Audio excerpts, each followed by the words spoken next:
오늘은 요한계시록 세 번째 시간입니다. 요한계시록 세 번째 시간으로 요한계시록 2장 8절부터 11절까지 말씀을 가지고요. 환난과 궁핍에도 죽도록 충성하다.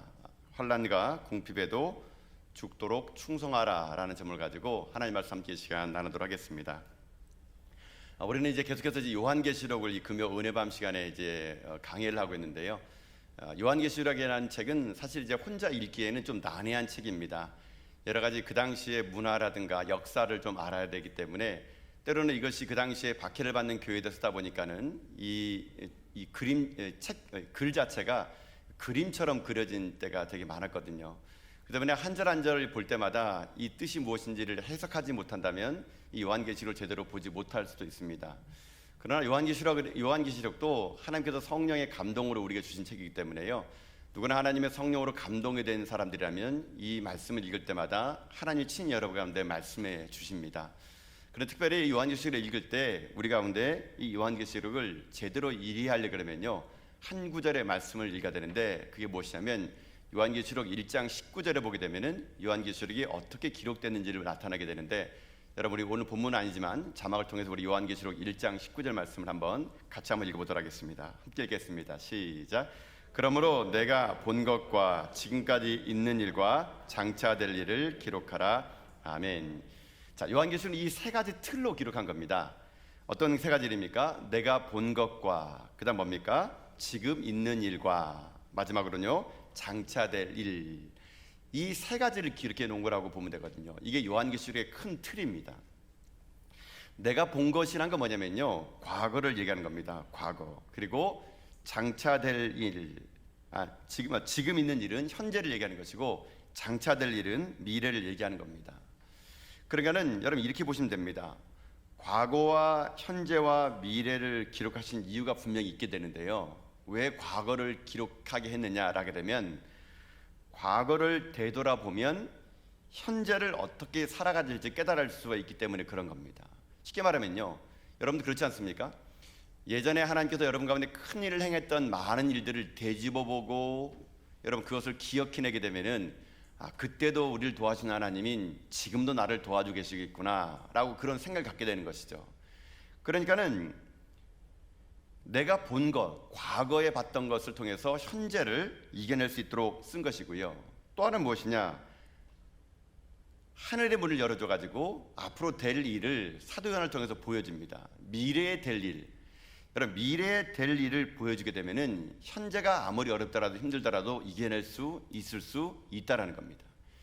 결국 요한계시록은 이 세 가지, 내가 본 것, 과거, 그리고 지금 있는 일, 현재, 장차 될 일, 미래, 이 모든 것들의 가장 중심이 뭐냐면요, 바로 현재라는 겁니다. 현재 내가 환난과 핍박을 당할지라도 과거에 살아계신 하나님이 너와 함께 했다면은 오늘도 반드시 너와 함께 하실 것이고, 미래를 보여주는 말미암아 앞으로 너에게 주실 약속이 이러하니 그 약속을 붙잡고 오늘 이겨내라.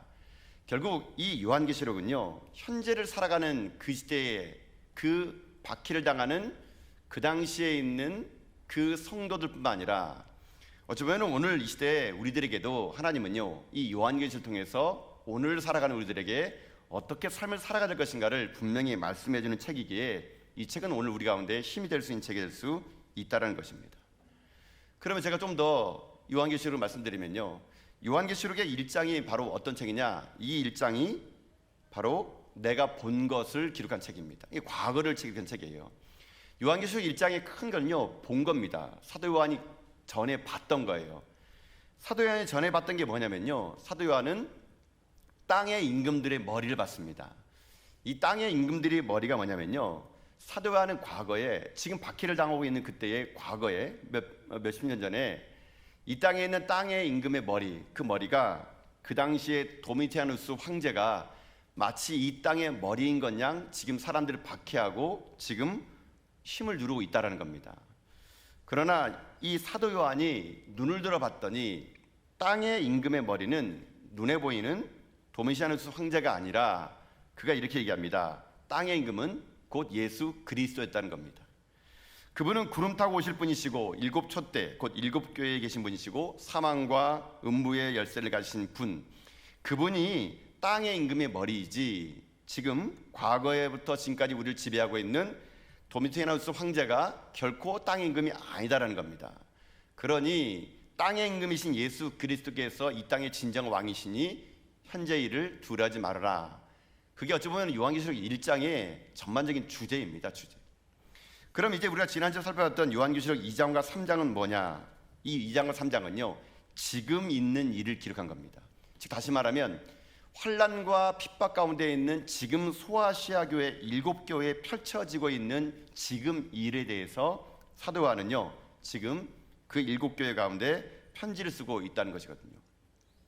그들이 현재 당하고 있는 일들을 하나하나 쓰면서요, 지금 사도 요한은 주님께서 말씀하신 명령에 따라 7교회에다가 편지를 한 장 한 장 쓰게 되는데, 우리가 지난 시간에는 이 에베소 교회에다가 편지를 쓰는 것을 우리가 한번 보았습니다.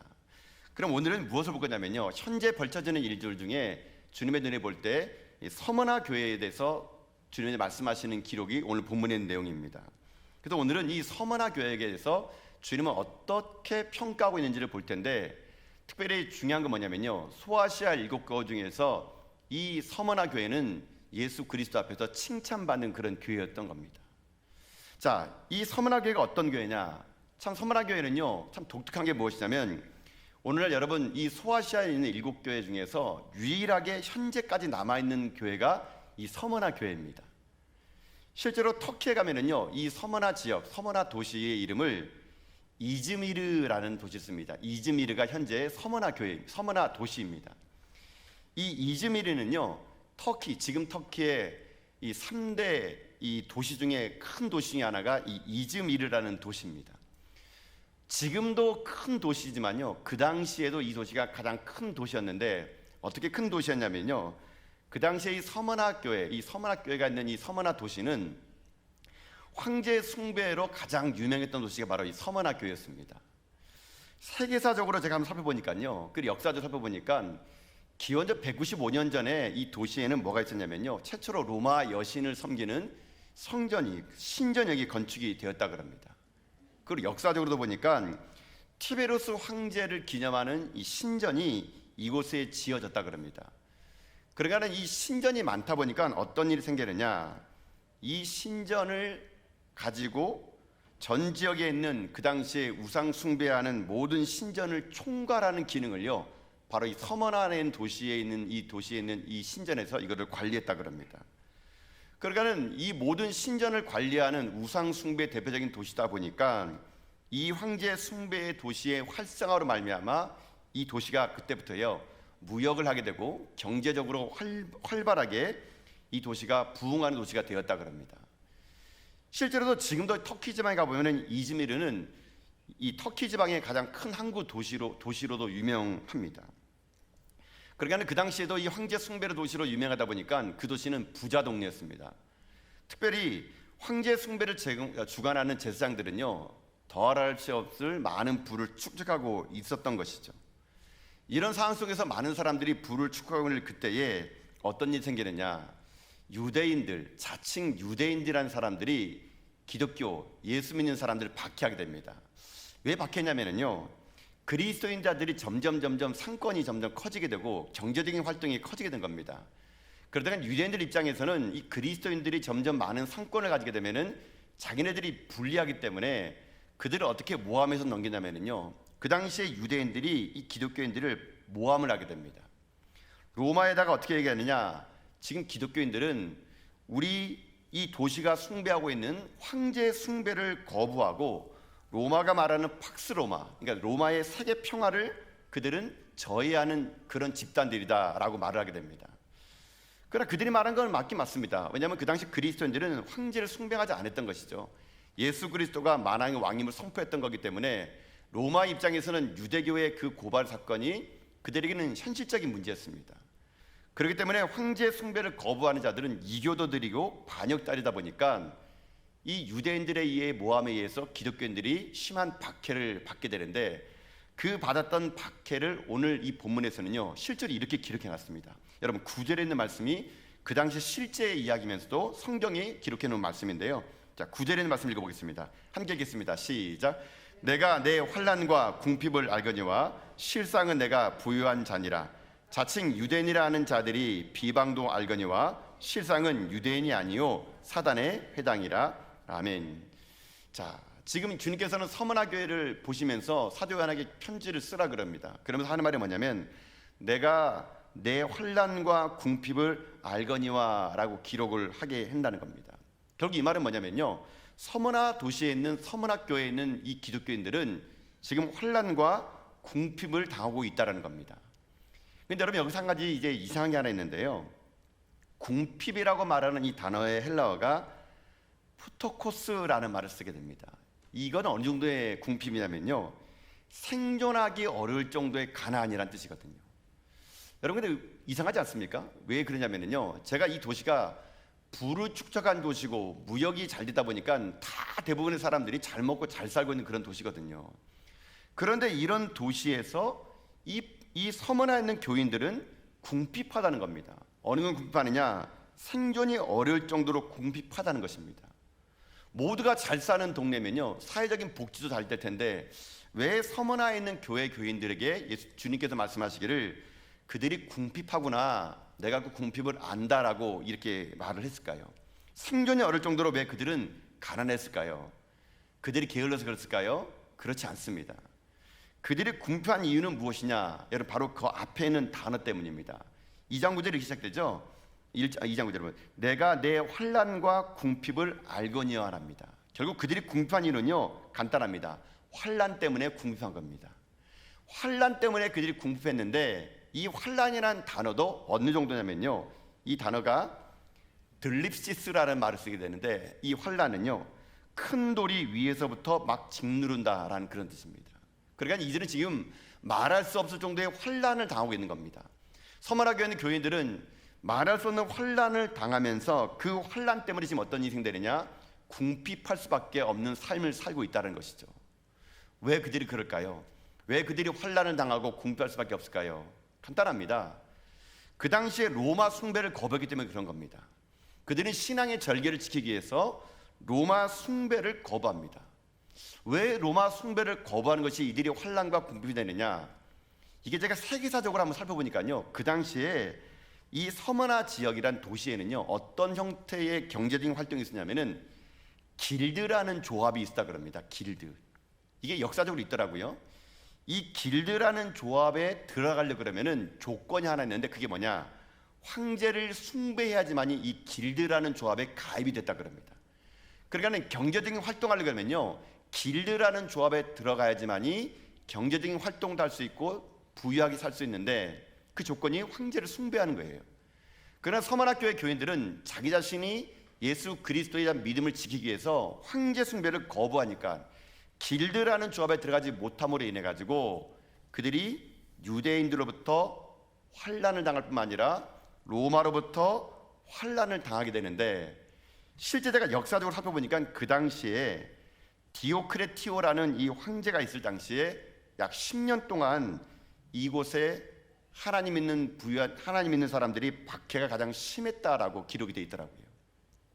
그러나 이들은 지금 현재 자기가 먹고 살고 생존권의 위협 속에 있을지라도 길드에 들어가지 않고 경제적인 활동을 못하며 로마의 박해 속에서 끝까지 신앙을 지키다 보니까 그 환난과 핍박으로 인하여 지금 현재 어떻게 되느냐? 고난을 당하고 있는 그런 교회라는 것입니다. 참 이 교회 이름도 독특합니다. 여러분 서머나라는 교회 이름 뜻은요, 원래 어떤 교회냐면요, 순교자의 교회란 뜻입니다. 이 뜻이요, 순교자의 교회. 이 순교자의 교회란 뜻이 뭐냐면요, 몰약이라는 말을 쓰게 됩니다. 몰약.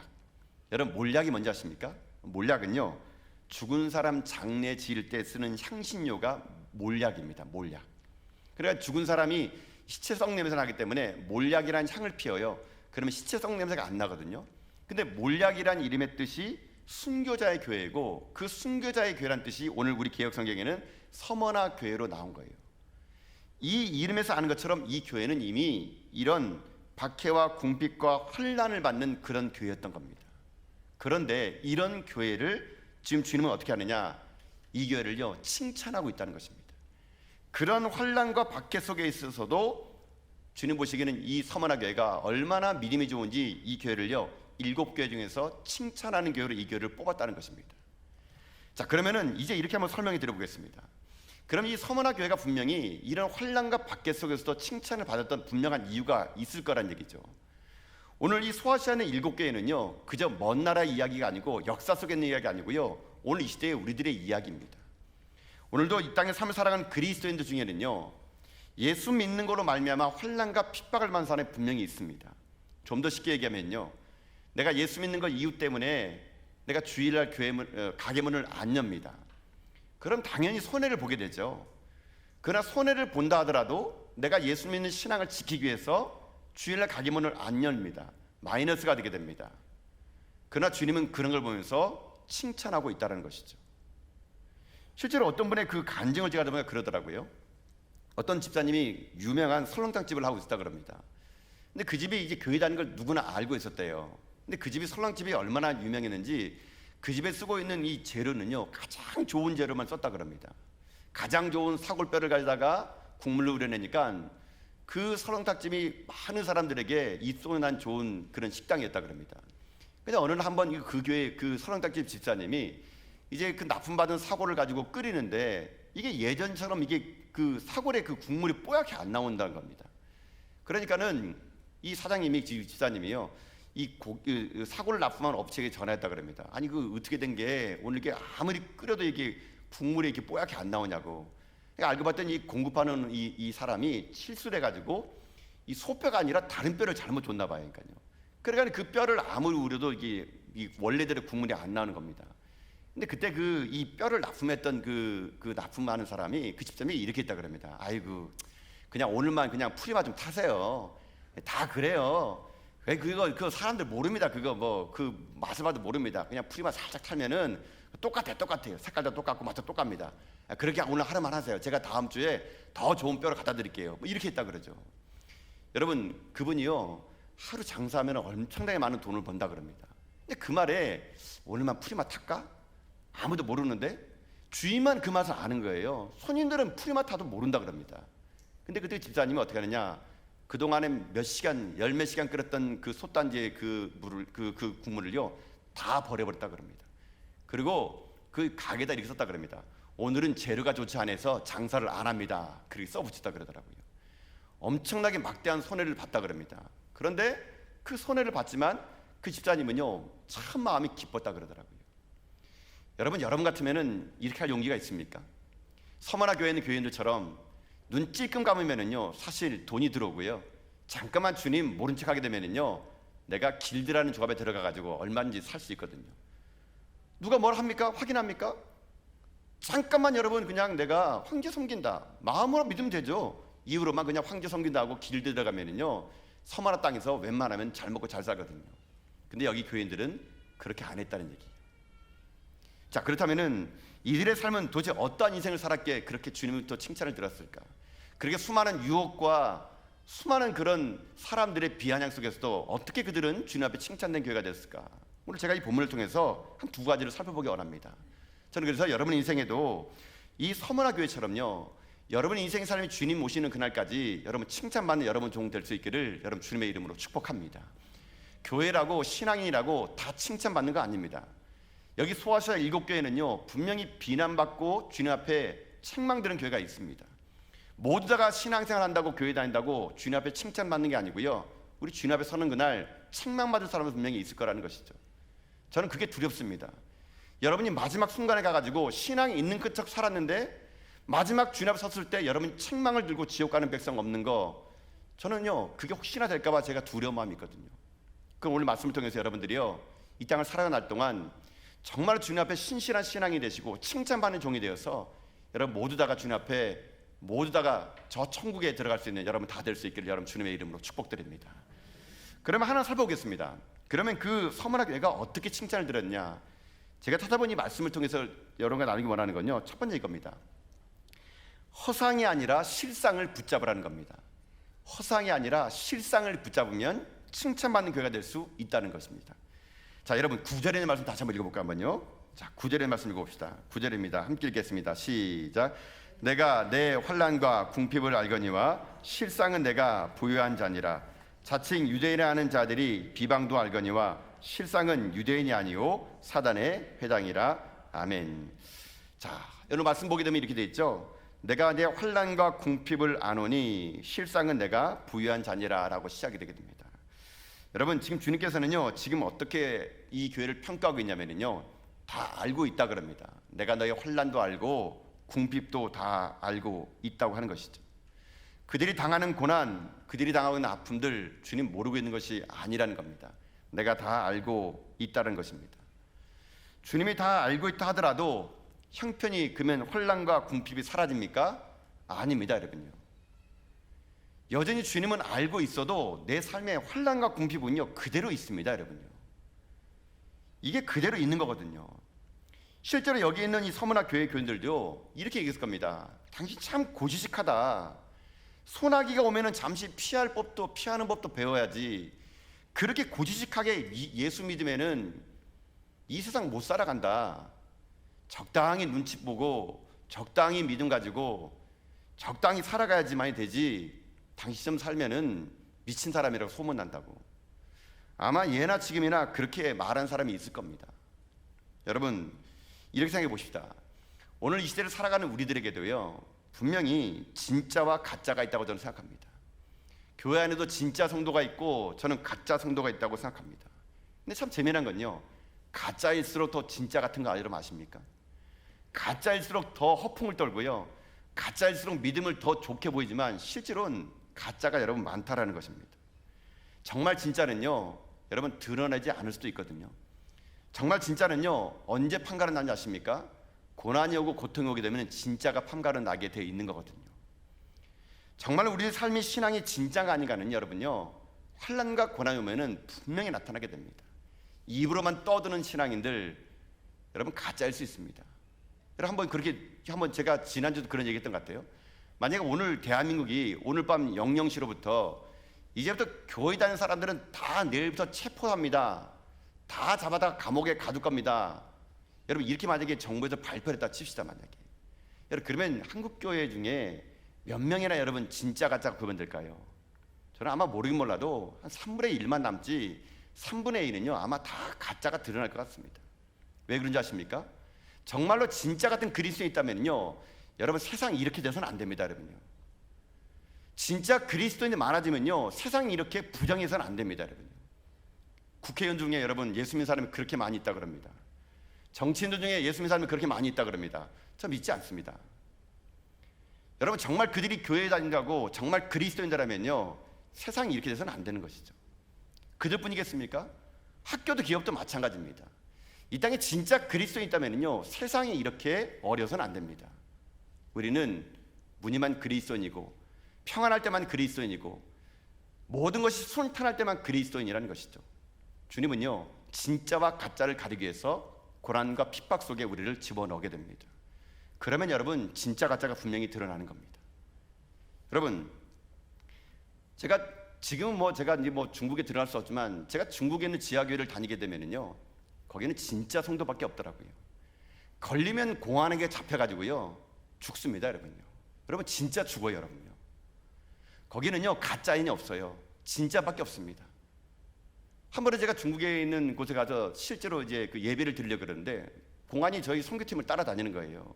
그리고 그동안에 숨어 지냈던 은닉한 선교사를 찾기 위해서 저희들이 뒤를 미행하는 걸 저희들이 알게 됩니다.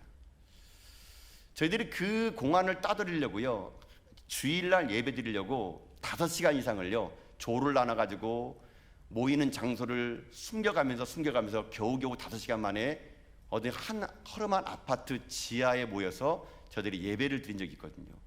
저도 거기에서 성교사님을 처음 만났고 지하교회 성도들을 처음 만났습니다. 근데 그때 당시 저희들이 어두컴컴한 곳에서 빛이 새어나갈까 봐 커튼을 치고 예배를 드리는데요, 그 어떤 악기도 쓸 수 없는 거예요. 공안에 들릴까 봐요. 할 수 있는 게 뭐냐면요 그저 목소리를 가지고 낮은 소리로 찬양을 하는 것밖에 안 되거든요.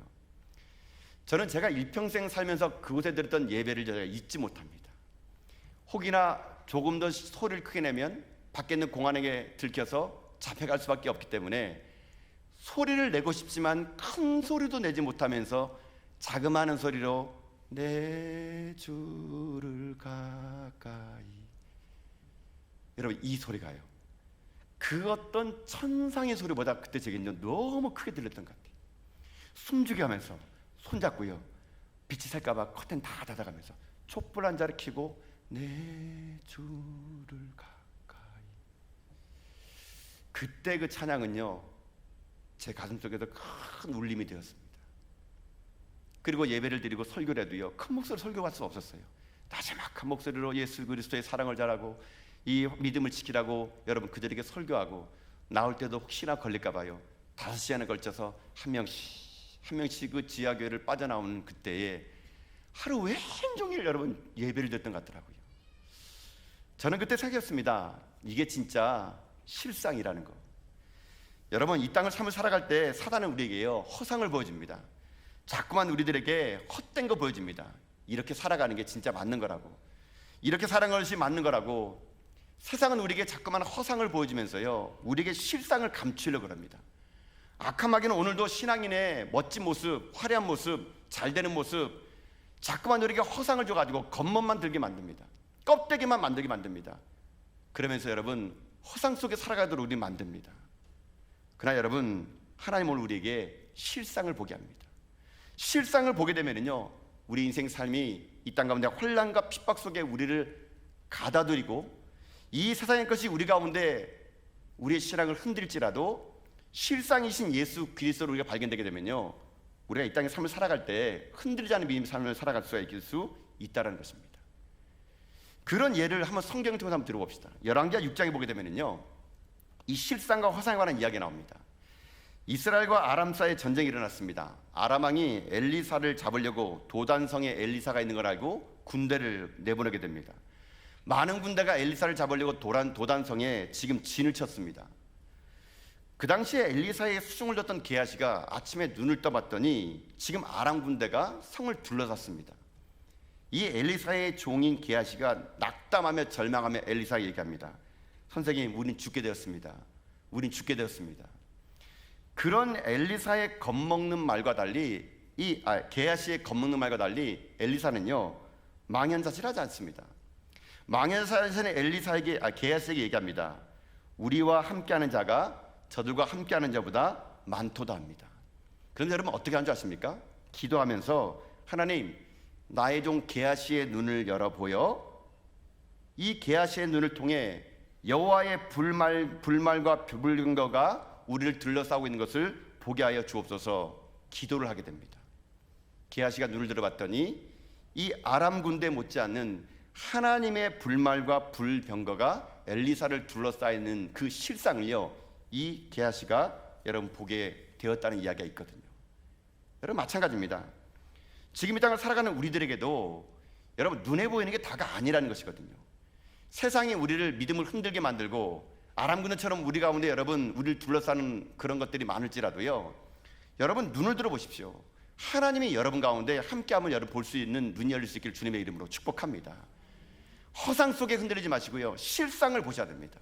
나와 함께 하신 하나님 보게 되면 우리들의 인생의 삶이요, 어떠한 핍박과 혼란 속에서 이길 수 있게 될 수 있는 것이거든요. 그런 실상을 보는 것을 히브리서는요 이렇게 얘기합니다. 여러분 오늘 본문 말씀 아니지만 히브리서 10장 34절 35절 말씀 한번 읽어보도록 할까요? 자, 한번 읽어보겠습니다. 시작. 너희가 갇힌 자를 동정하고 너희 소유를 빼앗기는 것도 기쁘게 당한 것은 다 낫고 영구한 소유가 있는 줄을 알미라. 그러므로 너희 담담을 버리지 말라. 이것이 큰 상을 얻게 하느니라. 아멘. 그럼 바로 이것입니다. 주님을 따르는 말미암아 내 인생의 삶이 때로는 모든 것을 다 내어놓고 내 인생 단위 궁핍과 환란 속에 있을지라도, 핍박 속에 있을지라도 여러분 우리 가운데 주님이 함께하고 있다는 것을, 실상을 여러분 보라는 것이죠. 실상을 눈을 보게 되면은 우리들의 인생의 삶이 아무리 초라할지라도 그 나의 문제보다 더 크신 하나님이 나와 함께함을 보게 되면요, 우리들의 삶이 이 땅 가운데 어떤 그런 위협 속에서도 흔들리지 않는 믿음의 삶을 살아갈 수 있을 수 있다는 것입니다. 오늘 여러분들이 받고 있는 고난과 고통이 힘듭니까? 환난과 핍박이 여러분 다가옵니까? 예수 믿는 것 때문에 오늘도 여러분 마이너스 인생입니까? 예수 믿는 것 때문에 통장이 여러분 줄어들고 있습니까? 여러분 그러나 눈을 들어 하나님을 보십시오. 채워주시고 갚아주시고 함께하신 하나님 여러분과 함께하시니 여러분 세상의 허상에 여러분 두려워하지 마시고 세상의 허상을 쫓아가지 마시고 실상이신 하나님 여러분과 함께하시는 여러분이 눈을 들어 바라보는 가운데 여러분이 어떤 혼란과 핍박 속에 있을지라도 예수 그리스도 그분을 붙잡고 살아가는 여러분 다 될 수 있기를 여러분 주님의 이름으로 축복합니다. 여러분 이것이 칭찬받는 첫 번째예요. 자, 그럼 마지막 한번 두 번째는 뭐냐? 두 번째로 서머나 교회가 칭찬받은 것은 뭐냐면요, 이겁니다. 적당히가 아니라 죽도록 충성하라는 겁니다. 적당히가 아니라 죽도록 충성해야 여러분 칭찬받습니다. 적당히는 아무나 할 수 있습니다. 그러나 주님이 우리 요구하는 건요, 죽도록 충성하는 겁니다. 한 번의 충성이 아니라 죽도록 충성하면 여러분 우리 주님 앞에 칭찬할 수 있을 수 있다는 거거든요. 10절의 말씀이 그 말씀을 증명합니다. 여러분 10절 말씀 읽어볼까요? 함께 읽겠습니다. 시작. 너는 장차 받을 고난을 두려워하지 말라. 볼지어다 마귀가 장차 너희 가운데서 몇 사람을 오게 던져 시험에 받게 하리니 너희가 10일 동안 환난을 받으리라. 내가 죽도록 충성하라. 그러면 내가 생명의 관을 내게 주리라. 아멘. 자, 지금 이 서머나 교회는요, 환난과 핍박으로 지금 이제 힘들어요. 여러분 그러면 어떻게 하겠습니까? 그런데 이런 교회에게 주님이 하는 말이 뭔지 아십니까? 환난과 핍박으로 지금도 힘든데 그 교회에게 하는 말, 아이고 이만하면 됐다, 이 말이 아니었던 거예요. 지금 환난과 핍박 속에서 죽을 것 같은 그들에게 주님이 하시는 말씀, 죽도록 충성하래요. 죽도록 충성하래요. 왜 그렇습니까? 죽도록 충성하면 우리 가운데 어떤 게 있습니까? 생명의 관을 받을 수 있다는 것입니다. 죽도록 충성하라는 말의 원문은요, 믿음 꽉 찬 상태를 말하는 겁니다. 이게 충성이란 거거든요. 충성이라는 것은 믿음이 꽉 찬 상태를 말하는 겁니다. 이러면 우리가 나중에 생명의 관을 받을 수 있을 수 있다는 것이거든요. 주님은 이제 이렇게 얘기합니다. 자칭 유대인이라고 말하는 이 사람들도 충성된 그리스도인이 되는 것처럼 보일지라도 그들은 진정한 충성된 종이 아니라는 겁니다. 여러분, 서문학교의 교인들이 환난을 당하지 않을 수 있는 길이 있습니다. 핍박을 당하지 않을 수 있는 길이 있습니다. 그게 뭐냐면요, 자칭 그리스도인을 살면은 핍박을 안 당합니다. 아까 여러분 구절에도 말하지 않습니까? 자칭 유대인이라고 말하는 그런 사람들. 여러분 환난을 피하는 건 간단합니다. 자칭 그리스도 살면은요, 손해 안 보고 살 수 있게 되는 것이죠. 그러나 주님은 우리에게 요구합니다. 자칭 그리스도로 살지 말라고요.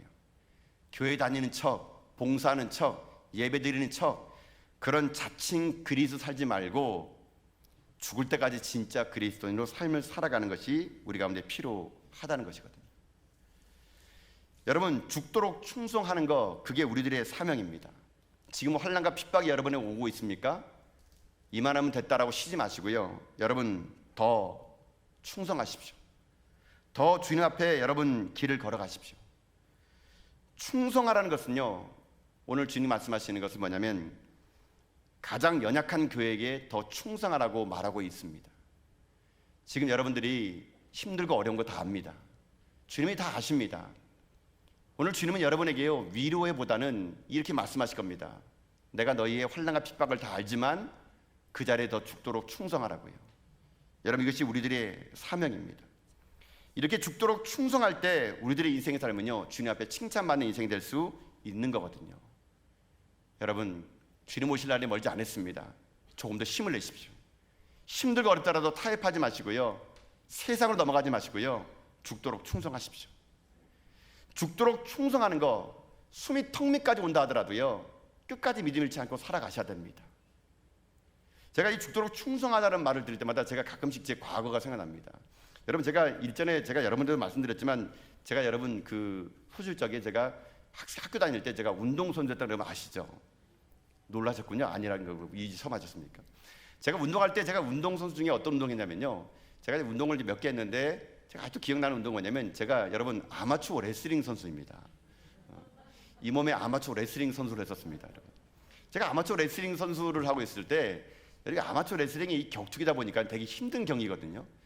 제가 이제 시합을 하게 되면요, 이 아마추어 레슬링은 3분 3회전을 하게 됩니다. 한 번 할 때마다 3분을 하고 1분 쉬었다가 또 3분에서 3회전 하게 되는데요. 여러분 이 3분을 하는 것이, 여러분 3분이 금방 같지만요, 운동 경기장에서 운동하는 선수들은요 3분이요 30분보다 더 깁니다. 온 힘을 다해가지고 여러분 어떻게 하십니까? 3분을 버텨내야 되거든요. 1점 하나를 넣으면은 그 1점을 지키기 위해서 여러분 얼마나 고군분투하는지 모릅니다. 근데 제가 이제 이 아마추어 레슬링 선수할 때, 근데 저를 가르치는 코치가요, 어떻게 하냐면은 3분이 거의 될 때쯤에 꼭 하는 말이 있습니다. 꼭 10초를 남겨놓으면은요, 꼭 이런 말을 했습니다. 라스트 10초, 이렇게 소리 지릅니다. 여러분, 이 말이 뭔지 아십니까? 3분이 되기 전 10초가 여러분요, 제일 힘들 때인데, 라스트 10초라고 말하는 이유가 뭐냐면요, 코치가요, 끝까지 힘내, 조금만 버텨, 10초면 끝나, 여러분 그 말이거든요.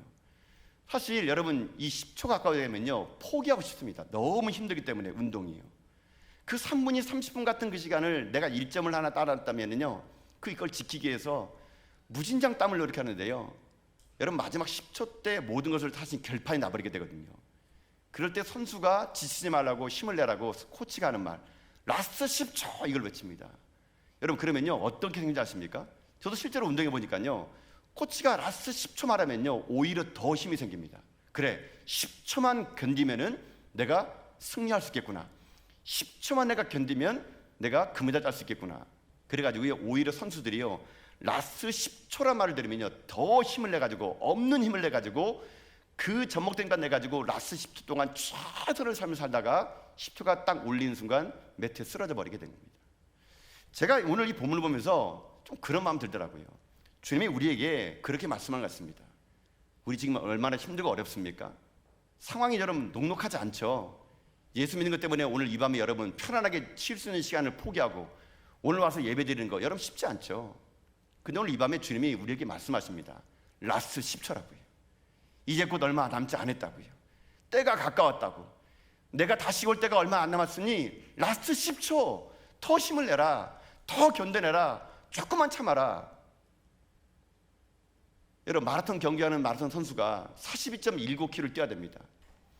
그 선수가 40km를 통과하는 동안 힘을 다해 달라가지고요, 기진맥진이에요.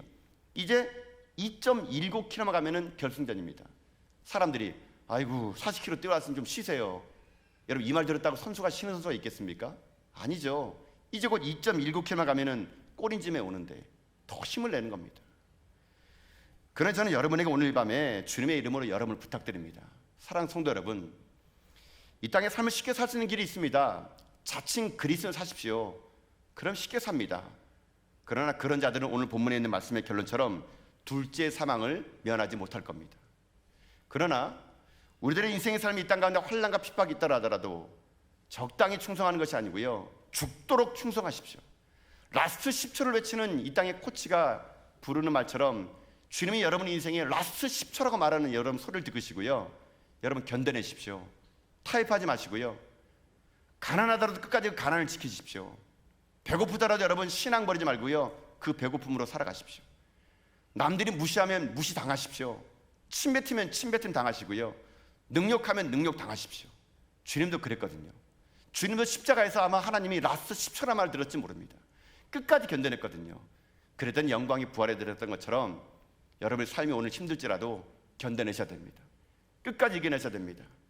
내 설령 굶어 죽는 한이 있다 하더라도 이 신앙 놓지 않겠더라고 여러분 결심하십시오.